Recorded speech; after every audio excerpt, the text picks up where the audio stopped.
Selamat pagi semuanya anak-anak Miss. Baiklah, hari ini Miss akan menjelaskan tentang periodisasi zaman praaksara. Nah, jadi untuk mengawali perjumpaan kita hari ini, silakan kalian buka buku halaman 33. Nah, jadi di sini anak-anak Miss, kita akan belajar tentang pembabakan zaman praaksara berdasarkan geologi. Nah, sebagai manusia, dimanapun kita berada, kita tidak pernah akan lepas dari alam yang melingkunginya. Nah, jadi apa interaksi antara manusia dengan alam itulah yang mendorong lahirnya kebudayaan. Jadi oleh karena itu, cara paling baik untuk mengetahui bagaimana kehidupan manusia pada masa ke masa.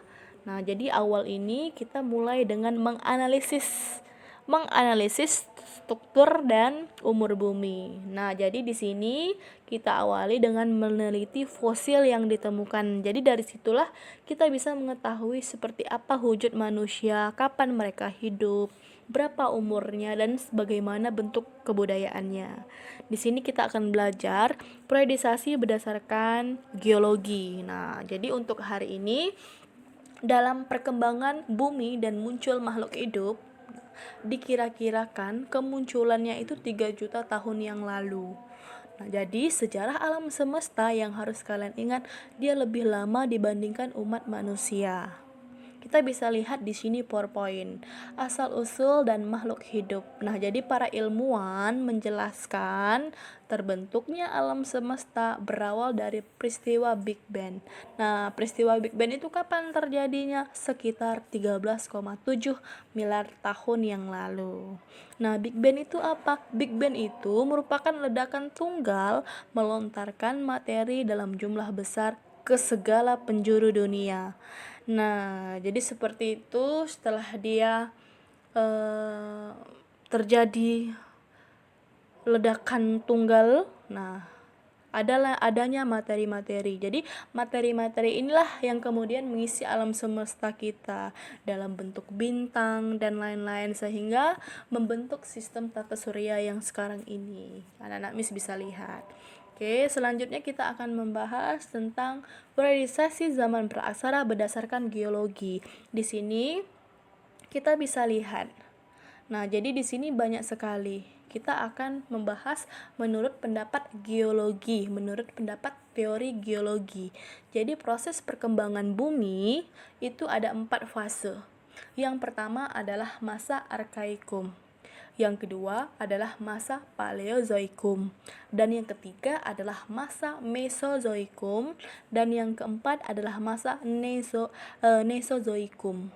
Atau terbagi dua, zaman tersier dan zaman kuarter. Kita mulai ke zaman Arkaikum. Nah, jadi kalian bisa lihat, zaman Arkaikum disebut juga dengan zaman tertua. Kenapa seperti itu? Nah, jadi inilah mulanya. Kita belajar periodisasi zaman praaksara berdasarkan geologi. Nah, jadi di sini pada zaman Arkaikum atau zaman tertua, nah jadi di sini diperkirakan beberapa puluh juta tahun sebelum Masehi. Zaman ini berlangsung kira-kira 2500 juta tahun yang lalu. Coba kalian bayangkan. Sama diperkirakan 2, miliar tahun yang lalu. Nah, jadi pada zaman Arkaikum ini belum ada tanda-tanda kehidupan di mana kondisi temperatur bumi itu masih sangat panas. Kalian bisa lihat di gambar yang saya buat di PowerPoint saya. Oke, selanjutnya kita akan membahas zaman pertama. Nah, di sini disebut dengan zaman pertama karena di sini adanya kehidupan zaman pertama, adanya makhluk-makhluk hidup yang hidup pada zaman Paleozoikum ini. Nah, makanya disebut dibilang zaman pertama. Jadi, anak-anak Miss, zaman ini berlangsung selama 500 sampai 245 juta tahun yang lalu. Nah, jadi pada zaman yang Paleozoikum ini kondisi bumi sudah stabil, temperatur bumi juga sudah mulai dingin, terlihat tanda awal kehidupan. Nah, apa sih mula dari zaman pertama ini? Muncullah jenis ikan yang tidak berahang, hewan-hewan amfibi, beberapa hewan yang hidup di dua tempat. Oke, dan hewan-hewan yang tidak bertulang punggung. Kenapa zaman Paleozoikum ini disebut dengan zaman pertama? Karena zaman ini adalah zaman pertama adanya kehidupan. Kalian bisa lihat hewan-hewan yang hidup di zaman Paleozoikum atau zaman pertama. Ini hewan-hewan seperti ini. Kalian bisa lihat hewan-hewannya. Nah, itu dia ya. Selanjutnya kita akan membahas zaman yang ketiga, yaitu zaman Mesozoikum atau zaman kedua adanya kehidupan. Nah, jadi di sini zaman ini juga kita bisa sebut dengan zaman sekunder.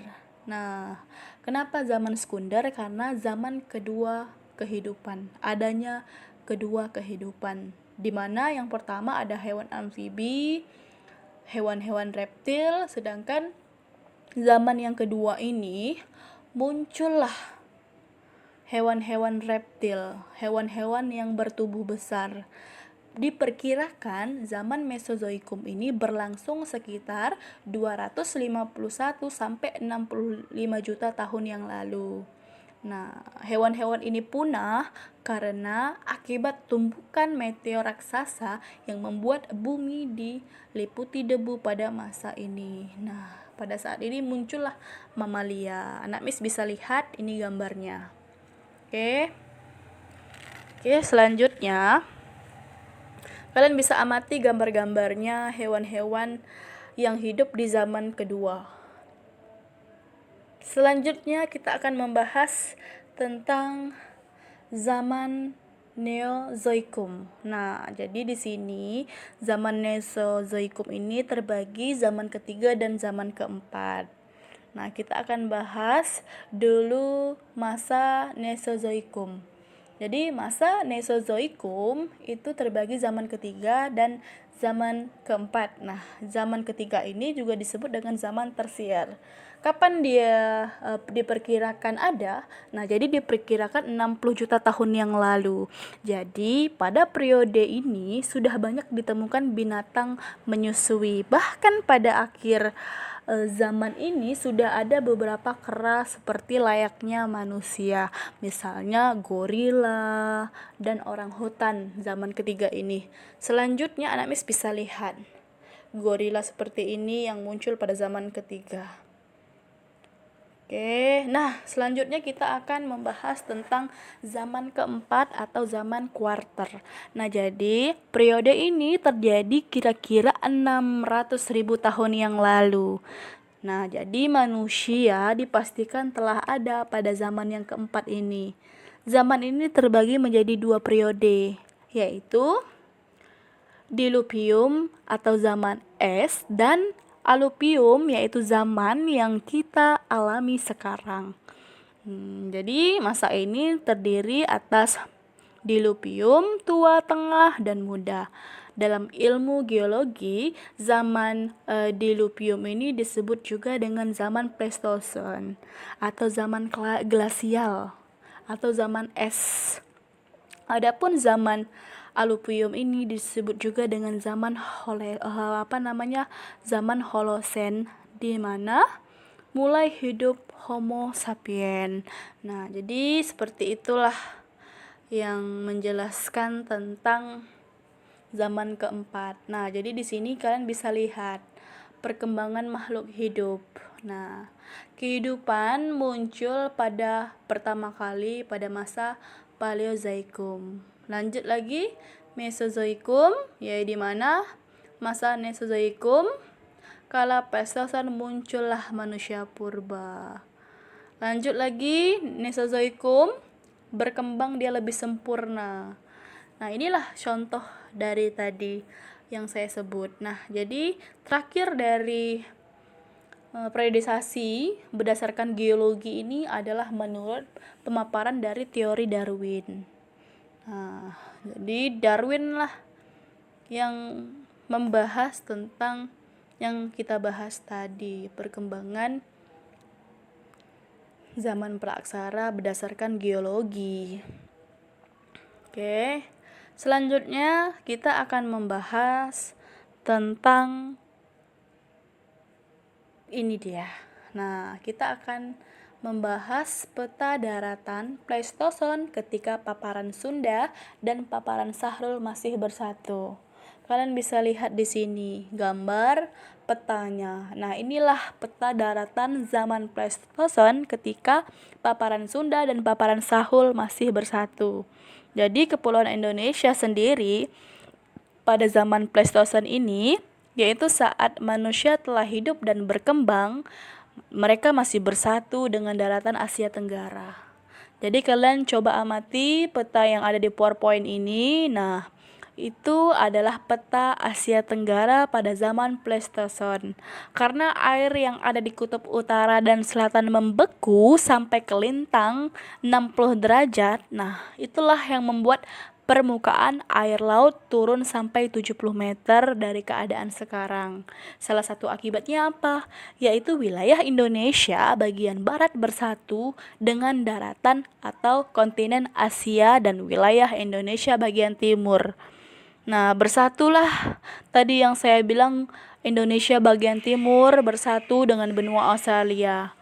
Jadi kalian tentu tahu dan bisa menghubungkan fenomena ini dengan kemirifan flora dan fauna yang ada di kedua bagian Indonesia itu. Jadi dengan adanya kedua benua tersebut, kebanyakan binatang yang ada di Indonesia bagian barat itu dia mempunyai kesamaan dengan yang ada di daratan Asia. Sementara yang berada di kawasan Indonesia Timur itu mempunyai kemiripan dengan binatang yang ada di benua Australia. Mungkinkah fenomena itu juga bisa digunakan untuk meruntut asal-usul manusia? Nah, itu yang akan kita bahas nanti pada video selanjutnya. Oke, nah selanjutnya saya akan berikan penjelasan di video yang selanjutnya. Oke, cukup sekian dan terima kasih.